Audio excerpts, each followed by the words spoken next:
নমস্কার বন্ধুরা, কিভাবে বাঁধাকপি ভাজতে হয় আমি অন্যরকম করে একটু ভাজবো আজকের।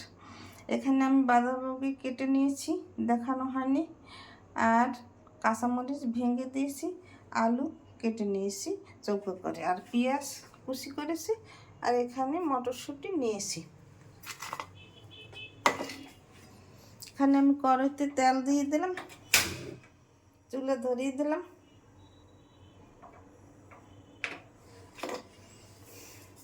তেলের মধ্যে পেঁয়াজ কুচি দিয়ে দিলাম,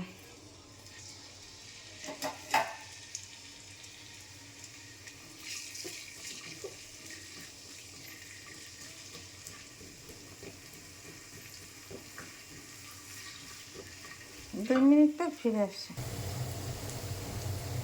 2 মিনিট পর ফিরে আসছি। আমার পেঁয়াজ ভাজা বাদামি কালার হয়ে গেছে।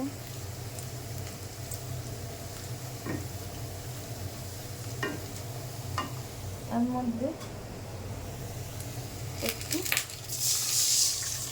জল দিয়ে দিলাম, জলের মধ্যে মটরশুঁটি দিয়ে দিলাম। এখন আমি বাঁধাকপি দিয়ে দেবো। 2 মিনিট পর ফিরে এসেছি, বাঁধাকপি দিয়ে দিছি। তার মধ্যে আধা চামচ হলুদের গুঁড়ি,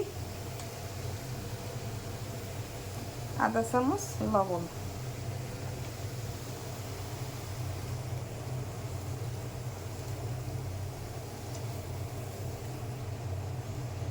এখন ঢাকনা দিয়ে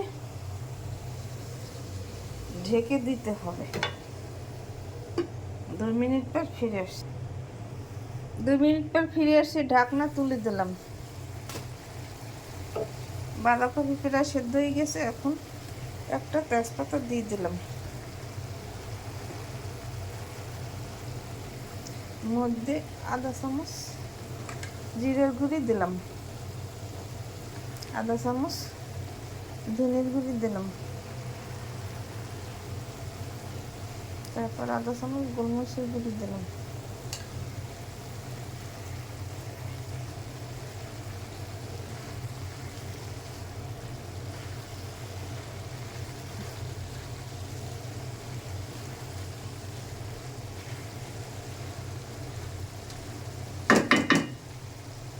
ঢাকনা দিয়ে ঢেকে দিলাম। 2 মিনিট পর ফিরে আসছি।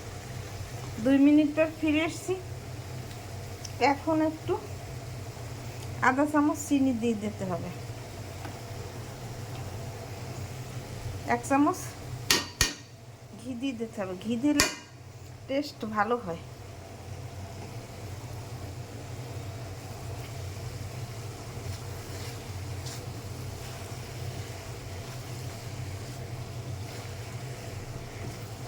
দু মিনিট পর ফিরে আসছি। 2 মিনিট পর ফিরে আসছি। বাঁধাকপি মটরশুঁটি দিয়ে ভাজা হয়ে গেছে। এইভাবে আপনারা ভেজে বা তৈরি করে খেয়ে দেখবেন, খেতে অনেক সুস্বাদু লাগবে।